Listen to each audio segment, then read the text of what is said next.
سبحان الذي أسرى بعبده ليلا من المسجد الحرام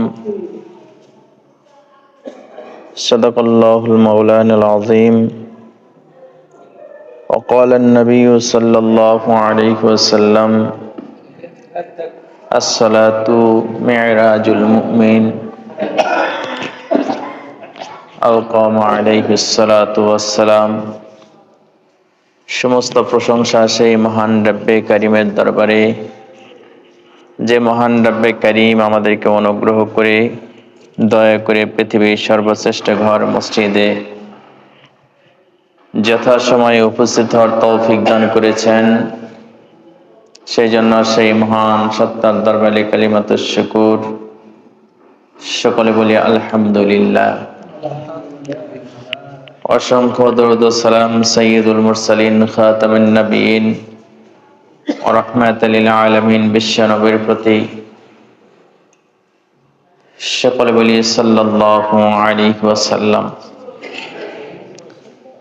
মুহতারাম মুসলিম ইকরাম, আপনাদের সামনে আমি বিগত জুমায় এটা পবিত্র রজব মাসকে কেন্দ্র করে, পবিত্র রজব মাস যেহেতু রাসূলুল্লাহ সাল্লাল্লাহু আলাইহি ওয়াসাল্লামের মেরাজ হয়েছিল, মেরাজে গমন করেছিলেন, সেজন্য মেরাজ থেকেই আমি আপনাদের সামনে আলোচনা করতেছিলাম। ইচ্ছা পোষণ করেছিলাম যে বাকি আলোচনা মাহফিলে ইনশাআল্লাহ করব, কিন্তু কালেকশনের মাহফিল হলে সেখানে আলোচনা ওইভাবে গোছানো আলোচনা হয় না। কালেকশন করতে গিয়ে দেখা যায় যে সময় ওইদিকে দিতে হয়, অনেকে টাকা পয়সা দেওয়ার জন্য আসে, তখন দেখা যায় কথা এলোমেলো হয়ে যায়। সেই জন্য সেখানে কথা সমাপ্ত করতে পারিনি, সমাপ্ত করিনি।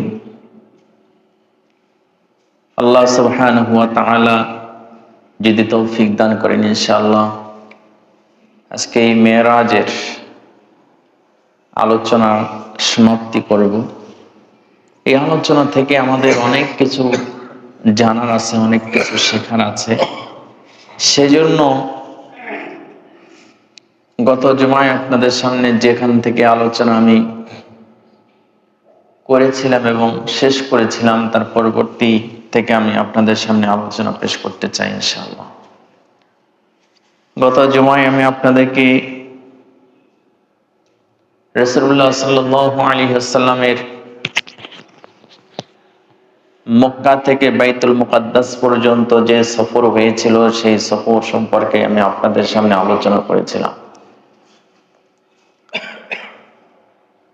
এই সফরের মধ্য থেকে আমাদের জীবনের যা শিক্ষণীয় আছে, আল্লাহ তাআলা যেন সেইগুলো আমল করার তৌফিক দান করেন।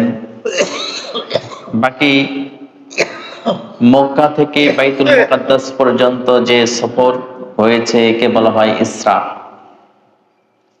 এবং বাইতুল মুকাদ্দাস থেকে নিয়ে শুরু করে আল্লাহ সুবহানাহু ওয়া তাআলার আরশে আযীম পর্যন্ত,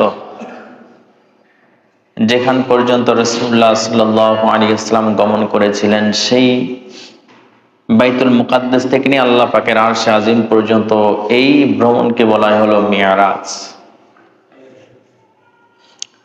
রাসূলুল্লাহ সাল্লাল্লাহু আলাইহি ওয়াসাল্লাম জিবরাইল আমিন আলাইহিস সালাতু ওয়াস সালামকে সাথে নিয়ে রওনা হলেন আকাশের দিকে। আকাশের দিকে রওনা হওয়ার পর জিবরাইল আলাইহিস সালাতু ওয়াস সালাম প্রথম আসমানের দরজার কাছে গেলেন, যে দরজায় জিবরাইল আমিন আলাইহিস সালাতু ওয়াস সালাম নক করলেন। দরজা খুলে দেওয়ার জন্য বললেন, দরজার যিনি ফেরেশতা আছেন তিনি বললেন, আপনার সাথে এটা কে? বলল যে ইনি হলেন মুহাম্মদ সাল্লাল্লাহু আলাইহি ওয়াসাল্লাম। প্রথম আসমানের যিনি ফেরেশতা তিনি বললেন, তাকে কি নিয়ে আসতে বলা হয়েছে? জিবরাইল আমিন আলাইহিস সালাতু ওয়াসসালাম বললেন যে হ্যাঁ, আমাকে নিয়ে আসতে বলা হয়েছে, সেই জন্য আমি তাকে নিয়ে এসেছি। প্রথম আসমানের দরজা খুলে দেওয়া হলো।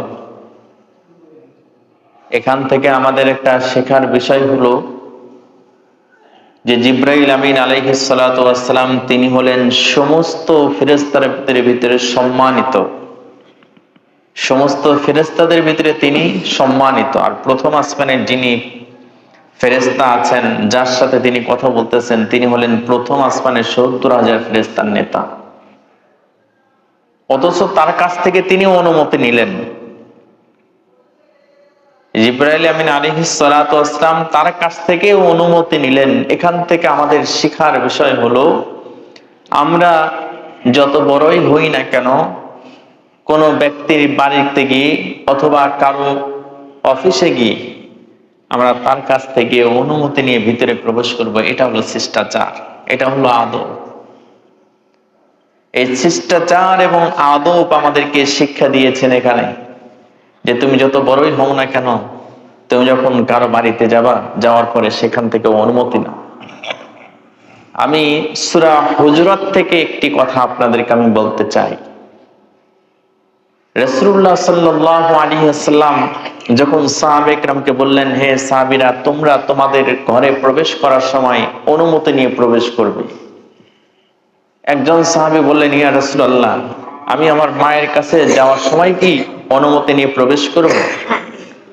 রাসূলুল্লাহ সাল্লাল্লাহু আলাইহি ওয়াসাল্লাম বললেন যে তুমি যদি তোমার মাকে উলঙ্গ অবস্থায় না দেখতে চাও, তাহলে অবশ্যই তুমি অনুমতি নিয়ে তারপরে প্রবেশ করবে। কারণ তোমার মা ঘরের ভিতরে কোন অবস্থায় আছেন, যদি তিনি তার ঘরের ভিতরে নিরিবিলি অবস্থার কারণে কোনো কারণে তার কাপড়টা যদি সতর যদি বাহির হয়ে থাকে, তাহলে তুমি তার অনুমতি না নিয়ে প্রবেশ করার কারণে তুমি তার সতর দেখতে পাবে। সেই জন্য ঘরের ভিতরে প্রবেশের সময় অবশ্যই অনুমতি নিয়ে প্রবেশ করা। সম্মানিত মুসলিম ইকরাম, জিবরাইল আমিন আলাইহিস সালাতু ওয়াসসালাম প্রথম আসমানে যাওয়ার পরে দেখলেন একজন মানুষ সেখানে বসে আছেন, এবং তিনি যখন ডান দিকে তাকান তখন তিনি হাসেন, যখন বাম দিকে তাকান তখন তিনি কান্না করেন। রাসূলুল্লাহ সাল্লাল্লাহু আলাইহি ওয়াসাল্লাম জিবরাইল আমিনকে জিজ্ঞাসা করলেন, মান হাযার রাজুল, এই লোকটিকে? জিবরাইল আমিন আলাইহিস সালাতু ওয়াসসালাম বললেন, হাযা আবুল বাশার আদম আলাইহিস সালাতু ওয়াসসালাম, ইনি হলেন আবুল বাশার আদম আলাইহিস সালাতু ওয়াসসালাম। রাসূলুল্লাহ সাল্লাল্লাহু আলাইহি ওয়াসাল্লাম তার কাছে গেলেন, সালাম দিলেন। কথাবার্তা শেষ করে জিবরাইল আমিন আলাইহিস সালাতু ওয়াসসালাম কে রাসূলুল্লাহ সাল্লাল্লাহু আলাইহি ওয়াসাল্লাম জিজ্ঞাসা করলেন, জিবরাইল, আমি লক্ষ্য করতেছিলাম যে আবুল বাশার আদম আলাইহিস সালাতু ওয়াসসালাম তিনি যখন ডান দিকে তাকান তখন তিনি কান্না করেন, যখন বাম দিকে তাকান তখন তিনি হাসেন। ডান দিকে তাকালে তিনি হাসেন, বাম দিকে তাকালে তিনি কান্না করেন, এর কারণটা কি? জিবরাইল আমিন আলাইহিস সালাতু ওয়াসসালাম রাসূলুল্লাহ সাল্লাল্লাহু আলাইহি ওয়াসাল্লামকে বললেন, ইয়া রাসূলুল্লাহ, বাম দিকে তিনি যখন তাকান, এই বাম দিকে তার যে সমস্ত সন্তানেরা আছে এগুলো হলো জাহান্নামী, সেজন্য তিনি তখন কান্না করেন। আর ডান দিকে যখন তিনি তাকান, তার বাম দিকে তার ডান দিকে আছে জান্নাতি তার সন্তানেরা, সেজন্য ডান দিকে যখন তিনি তাকান তখন তিনি হাসেন। জিবরাইল আলাইহিস সালাতু ওয়াসসালাম তাকে সাথে নিয়ে সেখান থেকে চলে গেলেন দ্বিতীয় আসমানে। দ্বিতীয় আসমানে গিয়ে রাসূলুল্লাহ সাল্লাল্লাহু আলাইহি ওয়াসাল্লাম বলেন যে সেখানে গিয়ে পরস্পর দুজন খালাতো ভাইয়ের সাথে আমার দেখা হয়ে গেল, দুজনই নবী। একজন হলেন হযরতে ঈসা আলাইহিস সালাতু ওয়াসসালাম, আর একজন হলেন হযরতে ইয়াহইয়া আলাইহিস সালাতু ওয়াসসালাম। জাকারিয়া আলাইহিস সালাতু ওয়াসসালামের ছেলে ইয়াহইয়া আলাইহিস সালাতু ওয়াসসালাম এবং ঈসা আলাইহিস সালাতু ওয়াসসালামের সাথে দেখা হয়ে গেল। তারা পরস্পর দুজনে খালাতো ভাই। তারা আমাকে মারহাবা বলে স্বাগত জানালো এবং আমার জন্য তারা দোয়া করলেন, আমার বরকতের জন্য তারা দোয়া করলেন। সেখান থেকে আমি চলে গেলাম তৃতীয় আসমানে, সেখানে গিয়েও জিবরাইল আমিন আলাইহিস সালাতু ওয়াস সালাম ফেরেশতার কাছ থেকে অনুমতি নিলেন। ফেরেশতা তাদের জন্য দরজা খুলে দিলেন। নবী আলাইহিস সালাতু ওয়াস সালাম বলেন যে তৃতীয় আসমানে যাওয়ার পরে আমি দেখলাম যে সেখানে হযরতে ইউসুফ আলাইহিস সালাতু ওয়াস সালাম বসে আছেন। আল্লাহর নবী বলেন, পৃথিবীতে আমি যত মানুষ দেখেছি সমস্ত মানুষের ভিতরে সবচাইতে সুন্দর করে হযরতে ইউসুফ আলাইহিস সালাতু ওয়াস সালামকে আল্লাহ তাআলা সৃষ্টি করেছেন। আল্লাহর নবী বলেন, হযরতে ইউসুফকে দেখার পরে আমার মনে হয়েছিল পৃথিবীর অর্ধেক সৌন্দর্য আল্লাহ রাব্বুল আলামিন হযরতে ইউসুফকে দান করেছেন। পৃথিবীর অর্ধেক সৌন্দর্য হযরতে ইউসুফ আলাইহিস সালাতু ওয়াস সালামকে দান করেছেন। হযরতে ইউসুফ আলাইহিস সালাতু ওয়াস সালামের সাথে কথাবার্তা বললেন। ইউসুফ আলাইহিস সালাতু ওয়াস সালাম তার জন্য দোয়া করলেন। দোয়া করে সেখান থেকে হযরতে ইউসুফ আলাইহিস সালাতু ওয়াস সালামের সাথে কথাবার্তা শেষ করে চতুর্থ আসমানে চলে গেলেন। নবী আলাইহিস সালাতু ওয়াস সালাম বলেন, সেখানে গিয়েও জিবরাইল আলাইহিস সালাতু ওয়াস সালাম অনুমতি নিলেন এবং দরজা খুলে দেওয়া হলো। চতুর্থ আসমানে গিয়ে দেখি সেখানে হযরতে ইদ্রিস আলাইহিস সালাতু ওয়াস সালাম। হযরতে ইদ্রিস আলাইহিস সালাতু ওয়াস সালামের সাথে কথাবার্তা শেষ করে ইদ্রিস আলাইহিস সালাতু ওয়াস সালাম নবী আলাইহিস সালাতু ওয়াস সালামের জন্য দোয়া করলেন। সেখান থেকে তিনি রওনা হয়ে চলে গেলেন ষষ্ঠ আসমানে। ষষ্ঠ আসমানের দরজা খুলে দেওয়া হলো। আল্লাহর নবী বলেন, সেখান থেকে দরজা খুলে দেওয়ার পরে আমি ষষ্ঠ আসমানে গিয়ে দেখলাম সেখানে হযরতে মূসা আলাইহিস সালাতু ওয়াস সালাম বসে আছেন। হযরত মূসা আলাইহিস সালাতু ওয়াস সালাম আমার জন্য বরকতের দোয়া করলেন। সেখান থেকে রওনা হয়ে সপ্তম আসমানে চলে গেলাম। সেখানে যাওয়ার পরে দেখলাম বাইতুল মামুরের সাথে একজন ব্যক্তি হেলান দিয়ে বসে আছেন।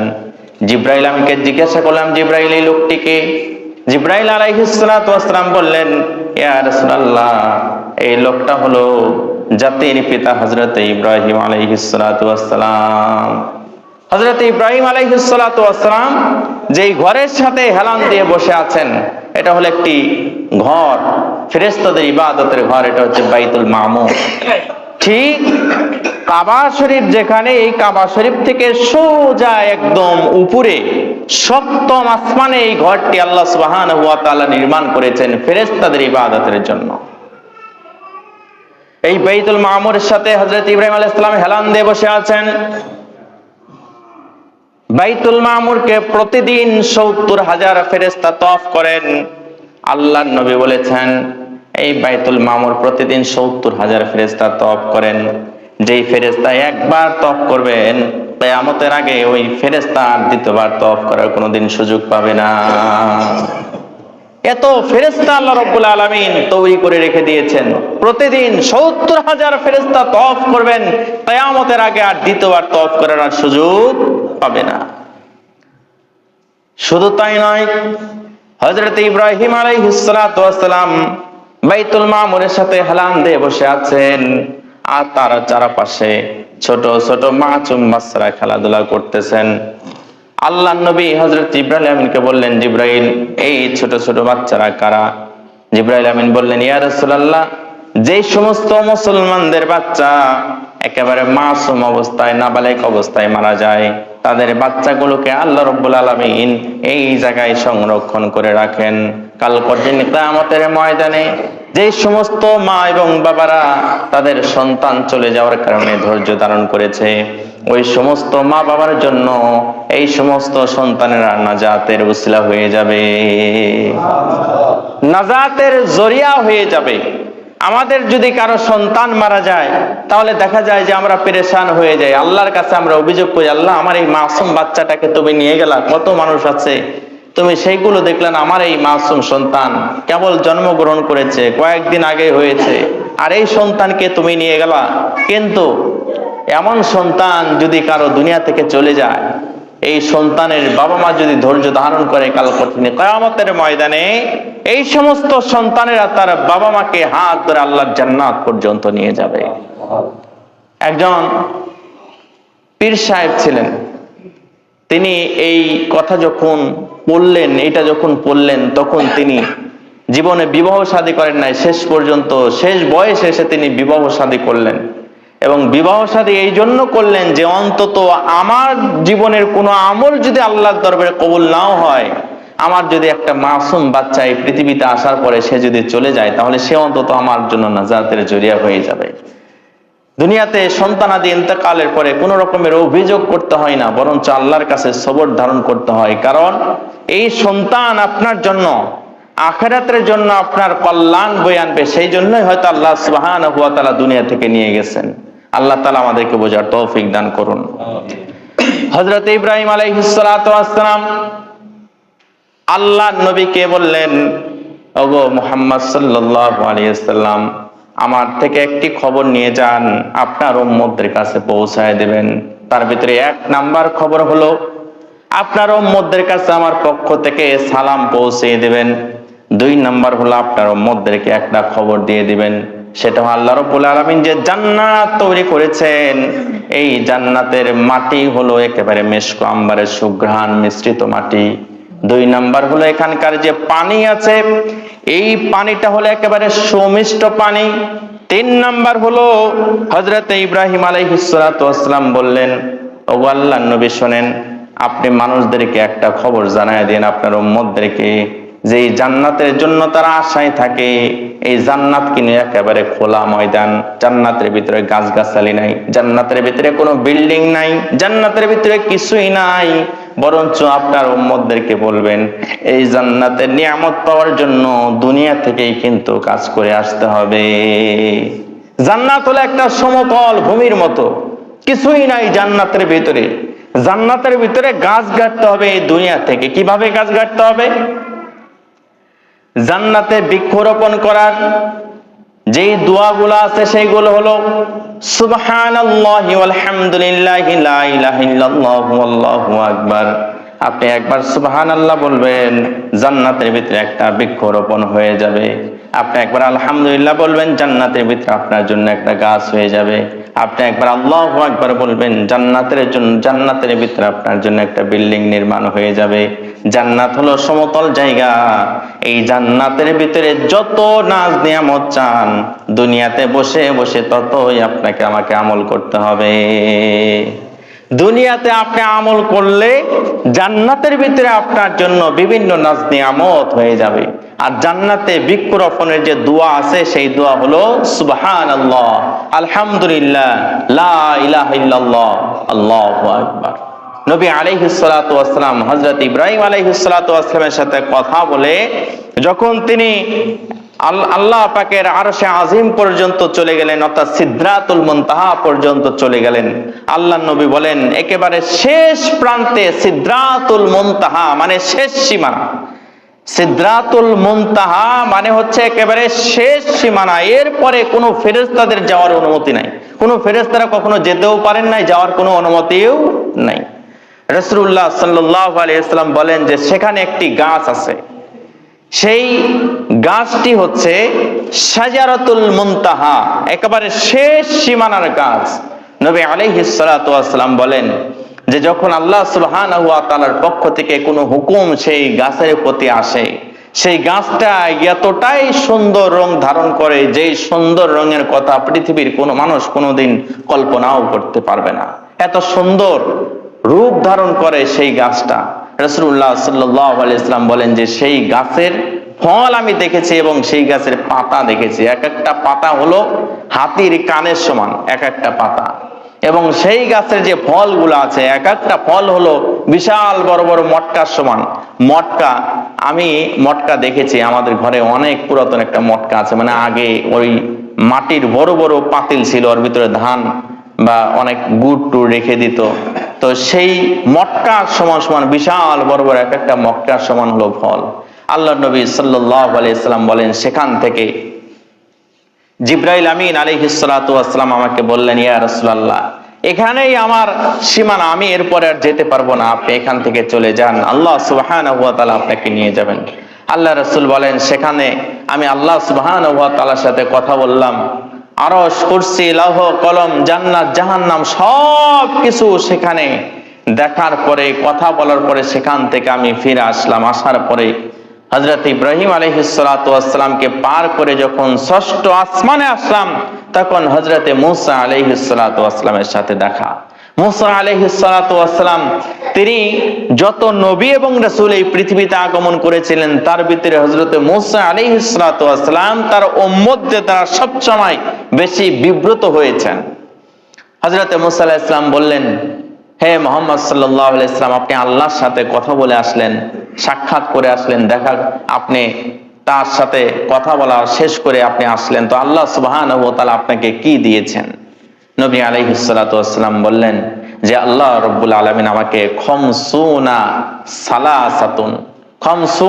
সালাতুন, আমাকে আল্লাহ রাব্বুল আলামিন 50 ওয়াক্ত সালাত দিয়েছে।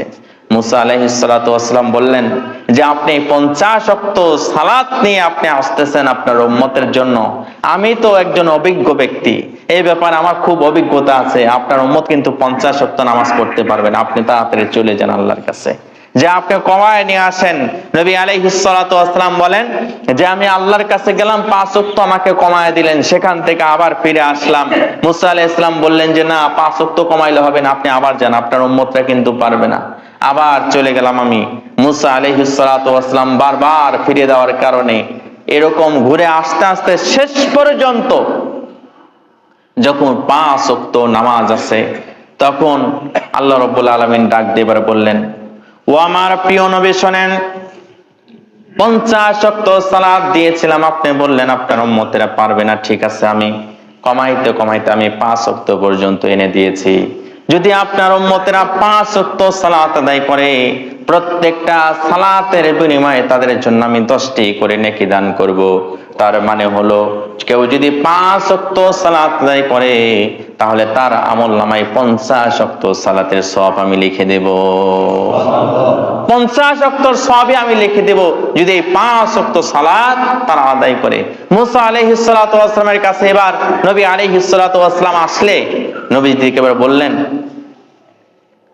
আপনি কি আল্লাহর সাথে কথা বলে কমাই নিয়ে আসছেন? বলে হ্যাঁ, কমাই নিয়ে আসছে। বলে কত? বলে 5 দিয়েছে, 5 ওয়াক্ত দিয়েছে। এখন মুসা আলাইহিস সালাতু ওয়াস সালাম বললেন, না, এটাও কিন্তু পারবেন, আপনি আরো কমাই নিয়ে আসেন। এবার রাসূলুল্লাহ সাল্লাল্লাহু আলাইহি ওয়াসাল্লাম যে মুসা আলাইহিস সালাতু ওয়াস সালামকে বললেন যে হে নবী মুসা, আমি আর আল্লাহর কাছে আমি যেতে পারবো না, আমার খুব লজ্জা করতেছে, আমার পক্ষে যাওয়া সম্ভব নয়। নবী আলাইহিস সালাতু ওয়াস সালাম সেখান থেকে ফিরে আসলেন। আসার পরে নবী আলাইহিস সালাতু ওয়াস সালাম বাইতুল্লাহ শরীফের পাশে বসে আছেন, আর এইদিকে আবু জাহেল সেখান দিয়ে যাইতেছিল। যাওয়ার সময় বলল, হে মুহাম্মদ, আজকেও কি কোনো নতুন কথা তোমার কাছে আছে? বলে হ্যাঁ, অবশ্যই আছে। বলে কি কথা? বলে গত রাত্রিতে আমি মেরাজে গিয়েছিলাম, রাতের কিছু অংশে আমি আল্লাহর সাথে আমি এখান থেকে বাইতুল মুকাদ্দাস গিয়েছি, সেখানে সালাত আদায় করেছি, সেখান থেকে আল্লাহর সাথে 27 বছর সেখানে আমি বিভিন্ন রকমের জিনিস দেখে আল্লাহর সাথে কথা বলে গতকালকেই আমি ফিরে এসেছি। আবু জাহেল এবার মনে মনে চিন্তা করতেছে যে এতদিন পর্যন্ত মুহাম্মদ সাল্লাল্লাহু আলাইহি ওয়াসাল্লামকে পাগল সাব্যস্ত করার জন্য, মুহাম্মদ সাল্লাল্লাহু আলাইহি ওয়াসাল্লামকে জাদুকর সাব্যস্ত করার জন্য বহু চেষ্টা করেছি, পারি নাই, কিন্তু আজকে সে যে কথা বলতেছে, আজকে তাকে পাগল প্রমাণ করার জন্য এটা একটা মুখ্যম সুযোগ, এর চাইতে বড় সুযোগ আর হতে পারে না। এবার আবু জাহেল সেখান দিয়ে যাইতে যাইতে লোকজনকে বলতেছে, তোমরা শুনছো নাকি মুহাম্মদ নতুন করে পাগল হয়ে গেছে? নাউজুবিল্লাহ। বলতেছে যে মুহাম্মদ নাকি আজকে রাতের কিছু অংশের ভিতরে আল্লাহ সুবহানাহু ওয়া তাআলার সাথে সাক্ষাৎ করে এসেছেন এবং সে বাইতুল মুকাদ্দাসে গিয়েছে, সেখানে গিয়ে নামাজ পড়েছে পর্যন্ত। হযরতে আবু বকরকে খুঁজে বাহির করলেন। আবু বকরকে ডাক দিয়ে বললেন, আবু বকর, তুমি শুনেছো নাকি? বলে কি শুনেছি? বলে এই মাত্র আমি মুহাম্মাদের কাছ থেকে শুনে আসলাম, মুহাম্মদ সাল্লাল্লাহু আলাইহি ওয়াসাল্লাম নাকি আজকে রাতে কিছু অংশে এখান থেকে বাইতুল মুকাদ্দাস থেকে আল্লাহর সাথে কথা বলে সাক্ষাৎ করে 27 বছর কাটিয়ে এসেছে। হযরতে আবু বকর বললেন, এটা কি মুহাম্মদ সাল্লাল্লাহু আলাইহি ওয়াসাল্লাম বলেছে নাকি? বলে হ্যাঁ। হযরতে আবু বকর বললেন, যদি এটা নবীজি বলে থাকেন, যদি এটা তার জবান দিয়ে বাহির হয়ে থাকে, তাহলে অবশ্যই সত্য বলেছেন, মিথ্যার কোনো অবকাশ নাই। হযরতে আবু বকর বললেন যে যদি এটা মুহাম্মদ সাল্লাল্লাহু আলাইহি ওয়াসাল্লাম বলে থাকে তাহলে এর ভিতরে কোনো ভুল নাই, অবশ্যই তিনি এখান থেকে বাইতুল মুকাদ্দাস, সেখান থেকে আল্লাহর সাথে সাক্ষাৎ করে তিনি এসেছেন, এর ভিতরে কোনো ভুল নাই, বিন্দু মাত্র ভুল নাই, কারণ মুহাম্মদ সাল্লাল্লাহু আলাইহি ওয়াসাল্লাম জবান দিয়ে যেটা বলেছেন সেটা অবশ্যই সত্য। মক্কার সব লোকজন আবু জাহেলের কথা অনুযায়ী সব এক জায়গায় হয়ে গেল, সব জড়ো হয়ে গেল। জড়ো হয়ে গেল কিভাবে? জড়ো হয়ে গেল এক জায়গায় যে মুহাম্মদ সাল্লাল্লাহু আলাইহি ওয়াসাল্লাম যেহেতু বলতেছে যে রাত্রে সে এই মক্কা থেকে বাইতুল মুকাদ্দাস গিয়েছে এবং বাইতুল মুকাদ্দাসে সে সালাত আদায় করেছে, তারপর আল্লাহর সাথে কথা বলেছে, তাহলে দেখি বাইতুল মুকাদ্দাস সম্পর্কে আমরা জিজ্ঞাসা করতে চাই। কারণ মক্কার মানুষ জানে যে মুহাম্মদ সাল্লাল্লাহু আলাইহি ওয়াসাল্লাম জীবনে কোনোদিন বাইতুল মুকাদ্দাস যান নাই।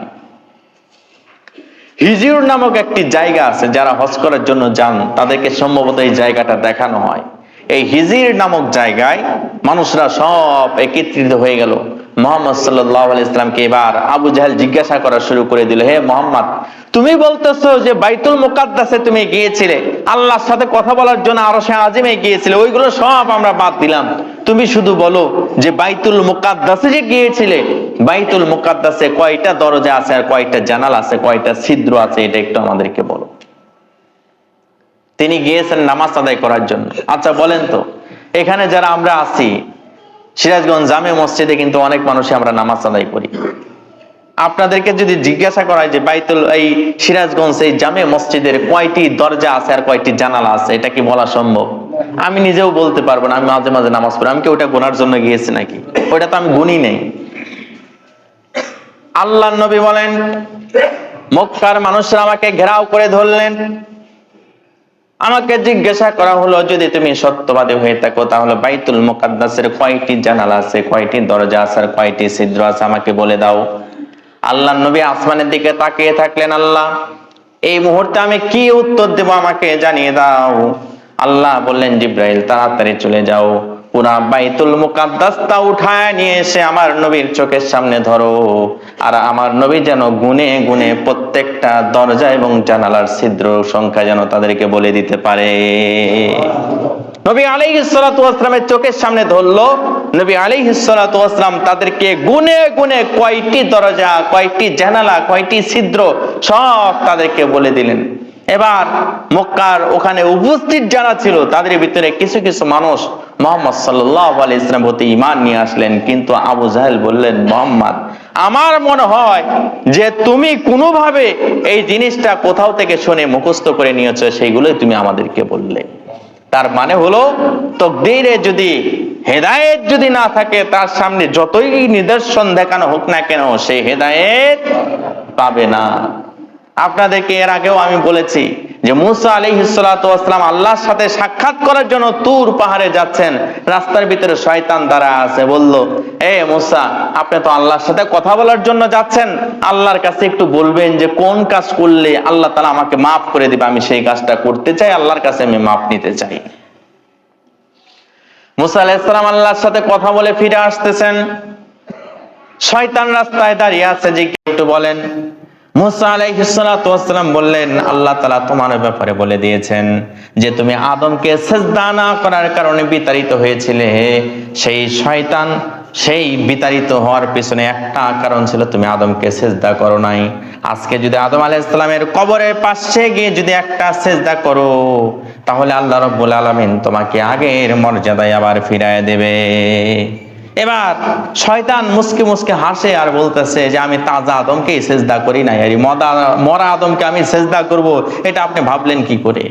তার মানে কি, ওর কপালে আল্লাহ তাআলা হেদায়েত লেখেন নাই। সেজন্য হেদায়েত হচ্ছে আল্লাহ সুবহানাহু ওয়া তাআলার পক্ষ থেকে আসেন। প্রিয় ভাই সকল, আজকের এই আলোচনার মধ্য থেকে আমাদের একটি গুরুত্বপূর্ণ বিষয়, সেটা হলো আমাদের 5 ওয়াক্ত নামাজ। 5 ওয়াক্ত নামাজ যদি আমরা আদায় করতে পারি, তাহলে আল্লাহ সুবহানাহু ওয়া তাআলা আমাদের জন্য 50 ওয়াক্ত সালাত আদায় করলে যে পরিমাণ সওয়াব, ওই পরিমাণ সওয়াব আল্লাহ তাআলা আমাদের আমলনামায় দান করে দিবেন। আল্লাহ তাআলা যেন আমাদেরকে 5 ওয়াক্ত নামাজ আদায় করার জন্য তৌফিক দান করেন। আর নবী আলাইহিস সালাতু ওয়াস সালাম যখন মিরাজ থেকে আসবেন, আল্লাহ তাআলাকে ডাক দিয়ে বললেন, ওগো আল্লাহ, আপনি আমাকে ভালোবেসে মহব্বত করে আপনার আরশে আজিম পর্যন্ত নিয়ে আসলেন, আপনার সাথে আমি কথা বললাম। আল্লাহ, আমার উম্মতেরা তো আপনার সাথে কথা বলতে পারলো না। আল্লাহ তাআলা বলে দিলেন, হে নবী, আপনার উম্মতদেরকে আপনি জানিয়ে দিন যে তারা যদি নামাজে দাঁড়িয়ে যদি নামাজ পড়ে, তাহলে আপনি তো আমার সাথে এসে দেখা করলেন, তারা যদি 5 ওয়াক্ত সালাত আদায় করে, তাহলে দৈনিক 5 বার তাদের সাথে আমার কথা হবে এবং তাদের সাথে আমার দেখা হয়ে যাবে। এই জন্য আল্লাহ রাসূল সাল্লাল্লাহু আলাইহি ওয়াসাল্লাম বলেছেন, আস-সালাতু মি'রাজুল মুমিনিন, মুমিনদের মেরাজ হলো সালাত। আসলে সালাতে দাঁড়ানোর পরে নামাজে আসলে এমন ভাবে নামাজ পড়া উচিত যে আমি আল্লাহকে দেখছি এবং আল্লাহ আমাকে দেখতেছেন। অন্তত আল্লাহ যদি আমাকে না, আমি যদি আল্লাহকে নাও দেখতে পাই, অন্তত মনে মনে এই ধারণা রাখা যে আল্লাহ তাআলা আমার নামাজ আদায় করা দেখতেছেন এবং আমি তার কুদরতি পাই আমি সিজদা করতেছি। এরকম একটি মানসিকতা, এরকম একটি ইখলাস নিয়ে সালাত আদায় করা দরকার। আল্লাহ তাআলা যেন আমাদেরকে সেইভাবে সালাত আদায় করার তৌফিক দান করেন। 5 ওয়াক্ত নামাজ যেন আল্লাহ তাআলা আমাদেরকে জামাতের সহিত আদায় করার তৌফিক দান করেন। আমিন। যারা সুন্নত পড়েন সুন্নতটা পড়ে নিন।